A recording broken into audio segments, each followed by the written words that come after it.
Dành riêng cho em, dù năm tháng trôi qua vẫn còn đây. Biết yêu em, thương em, mong em trong trái tim, nhưng không thể nói lên anh yêu em. Hãy bước đi và đừng nghĩ suy, dù cho em không cần anh nhưng anh vẫn cần em. Dù em ra đi thật xa giấc mơ của anh thầm giữ trong con tim bóng dáng của em. Sẽ mãi mơ về em hỡi em, tình yêu trong mơ của anh thầm mong một lần được ôm em trong vòng tay, cùng nhau bước trên yêu thương, cùng đắp xây mộng mơ.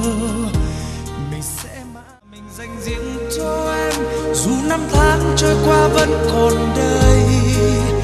Biết yêu em, thương em, mong em trong trái tim,